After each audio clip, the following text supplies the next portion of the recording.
Hey there, it's Kat, and this is Brews and Reviews.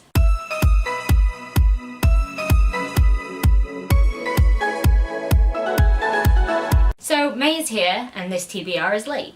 What's new? So throughout this month I'm going to be taking part in Mentalhealth-athon, which is a readathon hosted by a beautiful chaos of books, also Chapter Kate and Rachel Marie Book Junkie. This readathon focuses on mental health and basically reading about different types of mental health. There is a bingo board full of challenges, and I'm very excited to do this because this is very different from the stuff that I usually read. I'll occasionally pick up a mental health book, but to be honest, a lot of them seem to be contemporary, and a lot of the TBR that I've picked up has contemporary in it, and it's not usually something I would read. So this is really far out of my comfort zone, and I'm looking forward to it because I think that I'd like to sort of broaden what I'm reading a little bit more and focus on learning about different mental health aspects. So I'm excited, and I'm going to tell you my TBR before I ramble too much. Not sure if you can see my computer on my lap, but that's where I've written out which books go on which challenge. Challenge number 1 is to read the group book, and that's Sparrow by Sarah Moon. I'm really excited to read this one, despite not knowing what it's about. I'm kind of doing this on purpose with a lot of these, you'll see. To be honest, I don't really want to go into reading these books with a preconceived notion of what they're going to be about, because I kind of want to experience what the book has to offer firsthand. So this TBR might be a bit boring.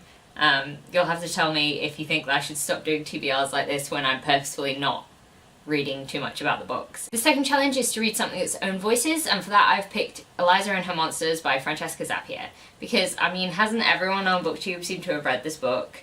It's so well known, and I haven't read it, so I'm going to be reading that one. The third challenge is to read a non-fiction book, and that is the only book that I have not picked anything for on this TBR because I don't read non-fiction, barely ever. And to be honest, if I'm going to be reading a non-fiction book about mental health, then it should probably help me. So it's probably going to be a book about anxiety, because I have a lot of anxiety. But we'll see. We'll see what that one turns out to be. I'm sure you'll see in the wrap-up if I actually get to the point where I read a non-fiction one. For anxiety rep, I have also picked Eliza and Her Monsters. Again, representation of anxiety in a book that I've not read.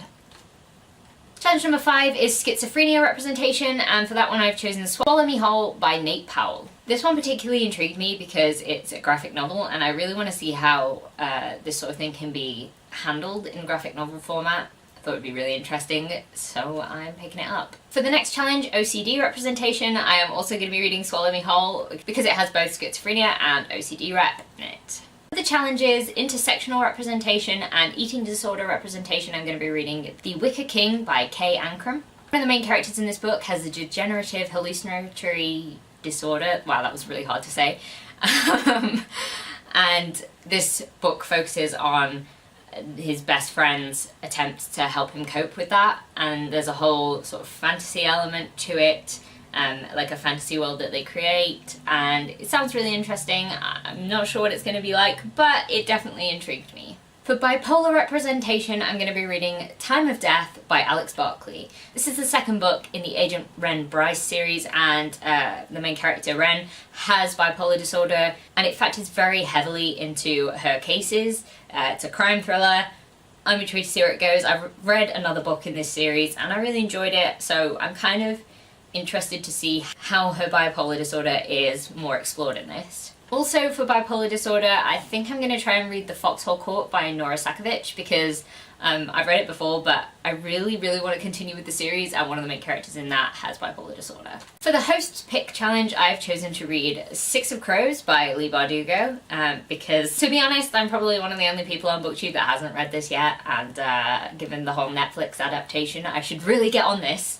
And I just know I'm going to fall madly in love with it, just like I did with the Grisha series. This book is also going to cover the other challenge for me, and it's going to represent ADHD. For personality disorder representation challenge, I'm going to read Let Me Lie by Claire McIntosh. No idea what this book's about. It's a crime thriller. That is all I know, and that's all I need to know. I'm going to read it. I'm going to see what happens. For phobias rep, I'm going to read Highly Illogical Behaviour by John Corey Whaley. This book is about an agoraphobic teenager and a couple of other teenagers who decide that they want to help him, even if they are kind of doing it for their own purposes.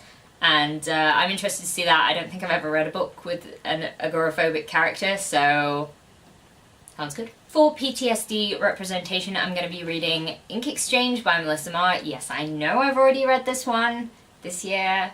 I know. Basically, I want to reread this book before I take on the last book in the series because it's my favourite, and my favourite character is going through a time, let's just say, before the last book.